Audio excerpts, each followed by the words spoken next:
Hey, everybody, welcome back to another episode of AZ Update. I'm your host, Anthony Bartolo, joined this week by Thomas Maurer. Thomas, how's it going, sir?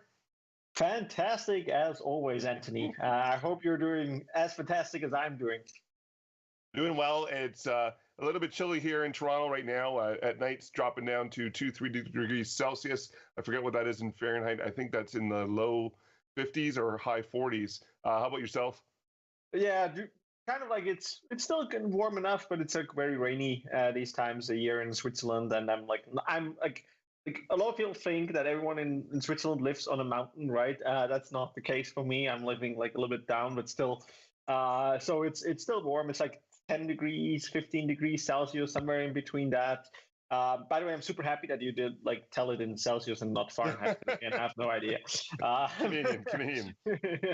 so no, doing fine. Like, I hope the weather gets a little bit better for the next 2 weeks, but it's okay. I mean, we had such a nice summer here. Yep. Everything was fine, so absolutely happy with that. So saying hi quickly to the people in the room, we have Richard Hooper, we have Sharon Bennett. Yes, Sharon, we always rock the Blazers when we deliver the news. That's a staple that we have here on the show. A lot of news to talk about this week, but really quickly before what we start, what we wanted to check out was the recent announcements of Microsoft offering their services to help the Consumer Electronics Show that's usually based in Las Vegas to go digital, right? This is a huge show. If you've ever been to the Consumer Electronics Show in Vegas, this is massive amount of buildings and massive amount of people, a lot of information shared in terms of new technology and what's occurring in the new year. And based on the success of what Microsoft has had for Build and just recently Ignite, the organization that puts on the Consumer Electronics Show every year has reached out and asked for support in terms of services to ensure that the digital transformation of the Consumer Electronics Show also is just as successful as Ignite and Build. The exciting thing about this is that this means everybody around the world is going to be able to gain access to hear what's latest and greatest hardware and services that are being offered to achieve more. And it's that whole aspect of for me, participating in CES for numerous years, it's been exciting just to see the innovations and what people have come out with from all around the world, and the fact that you're now able to do this from your desktop and have the same interaction and same capability that you would have if it was in person is so amazing, because now the world gets to see this at one shot and gets to participate. For me, every year, the IoT devices that they show are awesome. New mobile devices that that they're launching, each manufacturer is launching, is talked about at CES as well. New TVs. I know, Thomas, I think you're shopping for a new TV right now. I know producer Pierre just bought one. They always have the newest lineup of TVs. Thomas, I think you're frozen right now. Great thing to do. I mean, you were right, absolutely. Like enabling it for everyone, right? Everyone can actually join. I think. I have no idea. Is there any like what they plan? Is there any cost involved or something, or is it going to be a free event? That I don't know. However, no Vegas, which is kind of like a bummer a little bit. We just talked a little bit about the show, right? Always fun memories about Vegas whenever we are there for conferences and stuff like that. But yeah, no, overall it absolutely makes sense, and I think that is where Azure obviously and the media services and others really shine and light up, right? Think about also like I mean, CES is a larger organization, larger conference, large event, right? But I'm also thinking about um, even if I think about smaller events and other platforms, they still need that infrastructure, right? And doing that by yourself is probably too difficult, right? I remember times like I think if we look at it, a couple of years back, streaming your own stuff was really difficult, right? And now you basically just turn on and you can basically everyone can stream to YouTube or other platforms. And then obviously, if you want to do it a little bit more professional, you can now use our media services. And I think that is an absolute great opportunity. I was also lately looking at this the screen you shared with the picture. I realized that I knew a couple of people which are on there, so that's just actually pretty cool. So actually, the promo shot that they had for Microsoft Ignite, if you saw the video prior to the intro for Ignite, had all the people working from home. You know what? To your point, Thomas, the whole digital transformation that we've gone through because of the pandemic has enabled this global community to really flourish. You know, we're seeing user groups that are taking place in Australia, in Japan, in other parts of the world that people from North America are participating in, and vice versa. It's that whole enablement of, if we're all online and we're all connected online, the ability to interact with those around the world. And that was, for me, that was the biggest advantage that we had from our team perspective, and the fact that we would go around the world and present and capture feedback, or have these great conversations with people from other countries, and their ideas always differ from our ideas. And having that availability now at your fingertips through digital, and it's why it's so important, and why organizations like the Consumer Electronics Show moving their offering online. I don't know if there's going to be a cost. I know there's a cost associated in attending the event in person. I don't know what that would translate to in a digital realm. But definitely we're going to be following this story, because CES is the place you want to go to find out the latest and greatest of what's coming out in terms of technology. So it's going to be awesome to see how this unfolds into a digital format, and allows for everybody to gain access to this offering. Should we continue on with the news? I think we should. Okay. Nice car, by the way. Oh, thank you. My Plymouth GTX. So, Windows 10. Huge update for Windows 10, specifically based on feedback. And remember, we say this every week, how important it is for you to provide your feedback to the products and services that Microsoft offers. Based on feedback provided by end users and by IT professionals, update version 20H2 has a plethora of new functionality made available. I had to throw that in there. In regards to what's now coming out for Windows 10. The big thing for me is the ability now to control the cumulative updates as one package. Prior to, you would have feature updates, cumulative updates, and you'd have to adhere to both in terms of a management spec. Now you can actually have that as a combined update. Put that on a longer branch if it's required for testing prior to it being deployed, and managing this in one package as opposed to multiple, right? That was something that was one of the larger feedbacks that was made available to Microsoft from IT professionals in terms of management of the solution. Richard Hooper online has said that he's updated his Windows 10 today to 20H2, so that's all good. The other piece that's very exciting is the granular update capabilities made available by Group Policy. So Group Policy even gets further in terms of granular, in terms of functionality on Windows 10, of course, can be managed through System Center Configuration Manager.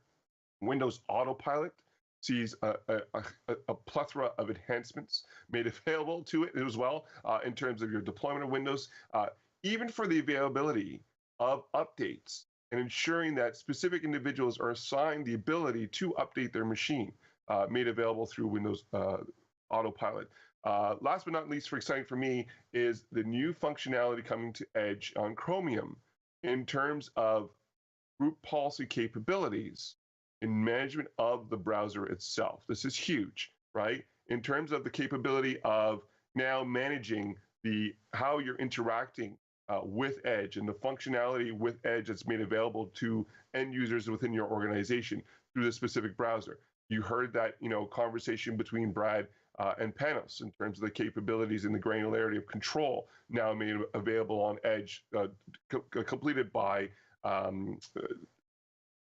completed on Windows, is huge in terms of ensuring that your organization stays in the parameters that it's required to, possibly for certifications or for ISO standards, and the availability of functionality made available to your end users as governed by the IT professionals.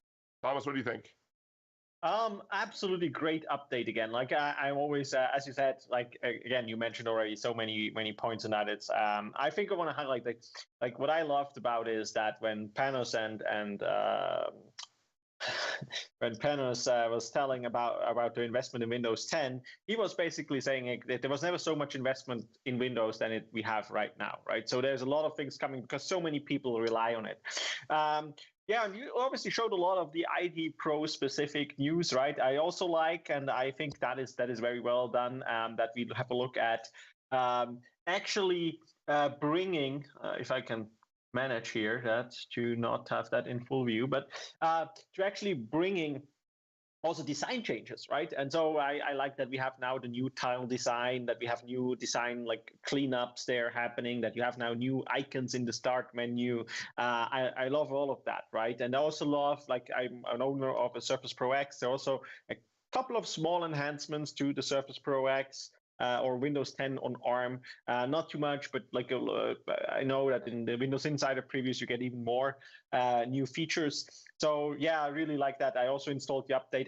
It feels like, but again, this is always very non-testing. It just feels a little bit faster than before. However, so far I'm super happy with it. For me, I'm going to be honest, the Alt tab between tabs on Microsoft Edge is a huge one for me, as I'll have multiple tabs on my machine open, a lot of Power BI dashboards, and doing the Alt tab between tabs now is super fantastic in terms of productivity for me, because prior to I have to click on the tab and I do the Alt tab and it would go to an application I didn't want it to go to because I thought that just swapping, it just made sense, right? So that's great, you know, in terms of end user feedback, how that's being added in terms of functionality to help us, you know, all working from home and having that, you know, simplicity of getting what we need to get and doing what we need to do to be successful. All right, Thomas, you're up next. All right, we have something I'm super excited. I mean, almost as excited as the Windows 10 update. This is really great news. This week we announced like some huge news, which one is of them is the MDC, or the Microsoft Azure Modular Data Center. And before I go on that and explain you a little bit what that is, it actually is part of our Azure Space offering. And now here it gets really funky, right? I really love what we are doing here. And actually, it's not just like something we announce and just make it like, okay, hey, to have some cool names out there, right? It's actually addressing some serious needs. So with the MDC, or the Modular Data Center, this is actually how it looks like. This is actually a container you can get from Microsoft, which is basically an Azure mini region, if you will, to offer Azure services wherever you need them, right? I was posting a picture of it and on social. A lot of people want to order one for the backyard. A lot of them are also complaining that it's a little bit too large for that, and probably their partners do not allow them to get that. But actually, it's funny. So there are even more pictures. So if you're interested to see how it looks like, right, you can go to our blog post and actually find out more. This one here looks like it was taken in Redmond on campus. And actually, it's funny. I remember, I think I was there. I cannot remember when it was, but we were able to walk around a little bit with where they actually do all the data center, like a lot of the data center testing and stuff like that. And they actually had one of these containers, and it seems to be that this was one of the container prototypes back then, which we had like only from the outside, right? So why would you actually need something like this, right? This is the interesting part. So obviously the world is like, again, we are most of our people living in like cities and things like that, where we're actually very well connected. However, there are many use cases where you don't have good connections, where you're probably not connected, or you don't want to be connected in certain ways. And this one allows you to basically be disconnected and connected, depending on your scenario, but have your own mini region available to you.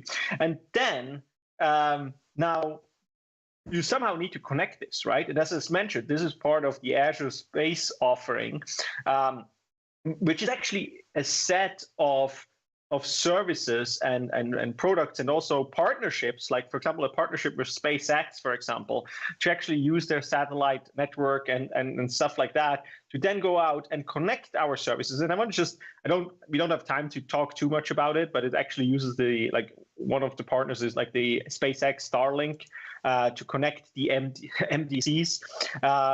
And you can see on this graphic here a little bit how that could look like, right? You have here your Microsoft Azure Modular Data Centers, and then they have satellite connectivity, and they can connect, for example, to Azure regions with orbital ground connections and other stuff. So it's a pretty cool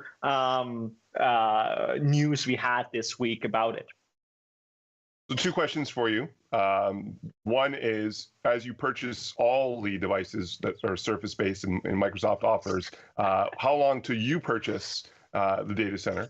And second, in regards to this, and this is the question I'm getting online a lot, in terms of the module data centers. Is this, in essence, Azure Stack on steroids? So the first question is, I don't know. I will check how to order one. Maybe you can directly do that from the portal, and it's like the Azure Stack Edge appliance, which you can order like as pay as you use, right? Pay as you go, where you actually can order it for a month or something and then send it back. I will see if that's possible with that. I kind of like doubt it that this is possible at the moment, that you actually need to, and probably my credit card limit would not be enough. But for your answer to your second question, I would say kind of yes. Yes, this is really like Azure Stack on steroids, right? I mean, if you don't need a modular data center, then, but you also want to have Azure Cloud Services in a disconnected environment or just somewhere closer to your environment, but still connected. Azure Stack, the current Azure Stack offers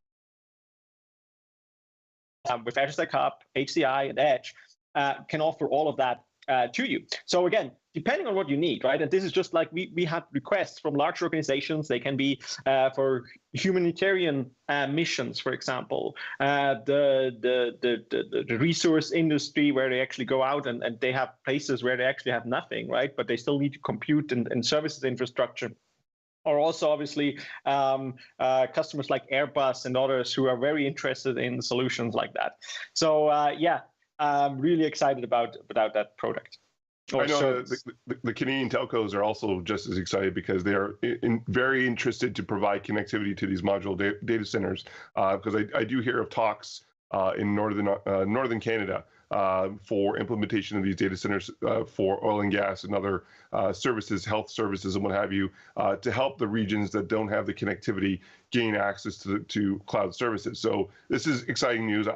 I'm looking forward to watching how this unfolds, and I'll let us know when you purchase one. I'm definitely interested to see how you add this to your collection.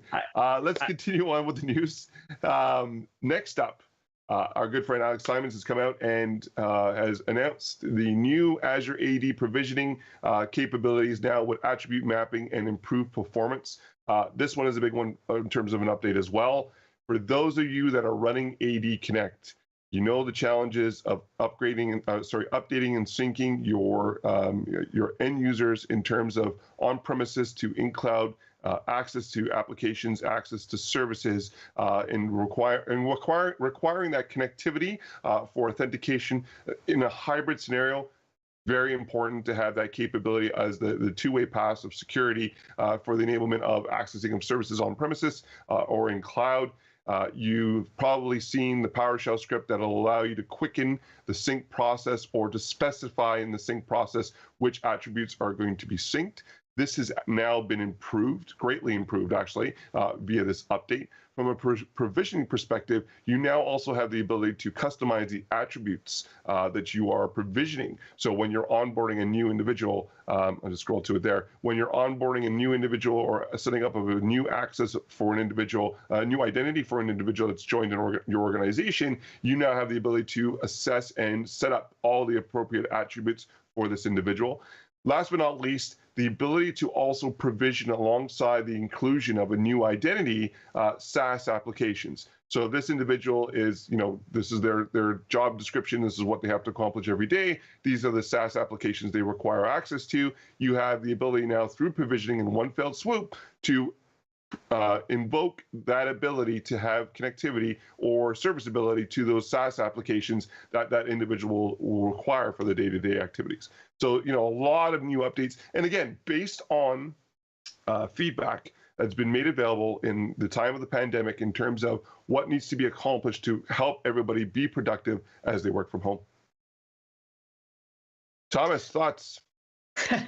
Oh, these are some really interesting news, especially like the attribute sync capabilities. I know that many of our enterprise customers were waiting for this, right? And I think, again, when it comes to identity, Azure AD is the product out there when it comes to especially also a hybrid identity. So really excited about these news we have in Azure AD. And I know that a lot of our customers obviously are also very excited about that. So, by the way, I just want to mention, you kind of like asked me if we'll get one. What I'm really looking forward to, by the way, is obviously we have icons for all our Azure services, right? So I gotta love when you see some like modular data center icons and merge coming up, or Azure Space merge, right? I think that will be one of the things I will definitely buy if there's like an Azure Space merge, and I'm really looking forward what the logo teams or the icon team comes up with. Well, actually, we can throw that out to our audience too. If there's interest in our audience designing, a T-shirt. I know, our friends at Patch and Switch have their own merchandise now, and we've been asked, hey, is AZ Update going to have merchandise soon too? So you know what? I actually want to involve the community and have them, hey, send us or suggest to us ideas in terms of what you'd like to see on the merch. And, like to your point, Azure Space would be cool to have on a T-shirt in terms of AZ Update shirts. And of course, all proceeds would go to a nonprofit. And again, that would be another great suggestion in terms of all the nonprofits that you would like to see the proceeds of the shirts go to, which would be amazing. Richard Hooper makes mention, as long as the merchandise has a cat on it, you'll have to participate in the chat room. You'll have to participate in the chat room to know why. Well, no, we won't say it on air. But just to let everybody know, let us know your thoughts. Let us know your ideas in terms of design, in terms of what you would like to see on possible future merch. Let's continue on with regards to the news. Actually, so yeah, you're up next, Thomas. Am I? Oh, that's kind of like a surprise. Surprise! You're up next. Obviously we are a very serious show and we are very prepared. Not like some of our I would not even call them competition shows, but like our junior shows. Let's put it that way. So yeah, one of the other big announcements this week, and I think this is especially if you are sitting in Europe, and especially if you're in Austria, this is going to be a big announcement. I don't know if we have someone live here from Austria, but I think that person will definitely be excited about it. Other than that, if someone views that like right in the recording, if you're from Austria, you're going to be excited about that news. And it is really about announcing the plans to basically bring a Microsoft Azure region to Austria, which then will offer not just Azure services, but also Office 365 or Microsoft 365, I should say, as well as Dynamics and other from our cloud services within your country. And I think that was a very important part of the announcement. And you can see here, actually the Austrian government actually was involved, and that actually present that, right? Because it's not just about just bringing another data center to that region, right? It's not just bringing another data center and whatnot, but actually with that enabling innovation and digital transformation within that country and helping them leverage these places with like privacy concerns, data sovereignty concerns, and stuff like that to address this, but then offer them really a good platform for that. So again, you can read the whole news. We have linked it to that official statement, and again, you have I think Sebastian Kunz is his name, which is like kind of like the president of Austria. And he basically made a couple of statements, as well as meet people from Microsoft. And I think now we are at 64 announced Azure regions, right? Which is like the absolute insane number if you look at that, and that in 140 countries, right? I think this is really, really, really impressive. I remember the time where we had like slides where I was presenting like the Azure fundamentals and I was talking about regions, and then you had like I had a part where we said, okay, we have so many regions, right? And every time I opened my presentation, I basically had to go and update like the number of regions we had, which was actually funny. And so I just left it out, and I now use the websites because they're always accurate. Yep. I could say when we opened the data centers here in Canada, it was awesome to see how fast it actually filled up in terms of tenants, and the amount of ideas and innovations, especially from the startup community, in terms of the adoption of this service. The availability of the data centers inside of your region, reduces latency, it increases capabilities, increases, amounts of services. The data centers that we've had here in Canada, I think it's been about 2 or 3 years now. It's the, increase of services based on demand here in Canada. Of course, the international capabilities and regional capabilities are also available. It's not just limited to what services you have based in your region, but it was so interesting to see how quickly services were picked up and adopted in the data centers here, and then extended, of course, across the world, because there's a lot of multinational and multi-global companies here in Canada as well. So it's awesome news that Austria is getting the data center investment in enablement. I look forward to further news in terms of what's being offered to them when the data center launches. Let's continue on. So we're going to jump into events right now. We're only going to highlight one event today because it's happening next week, and we've talked about it for the past couple of shows. And Jeff Woolsey and Ned Pyle have asked to emphasize, if you did not have enough Windows Server goodness at Microsoft Ignite, this event is for you. Let me just quickly share my screen. Well, I shared the wrong screen. Hold on. Let's try that again. So if you are looking for further on Windows Server, you have to go to the summit. Windows Server Summit is going to be 3 hours. No, I was right first time. 2 hours of Windows Server goodness coming directly from the Windows Server product group. Definitely want to check this out in regards to what's being made available on 2019, hybrid implementations. If you're migrating from older versions of servers, questions being asked. I get asked all the time in terms of certificate services being migrated on older servers to this. We are writing the content to address those questions that are coming in, but this is a great venue to also ask those questions as well, to get your answers heard, and for the availability of asking of the product group for services, functionality, fixes. Definitely want to check this out. Don't want to miss this at all. And then last but not least for our shows, we always have the Microsoft Learn module of the week. And this week, we're actually going to bring Pierre Roman, or producer Pierre, as we affectionately call him here, to talk about this week's module of the week. Pierre, take it away.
So if you want to check, sorry, go on, Pierre.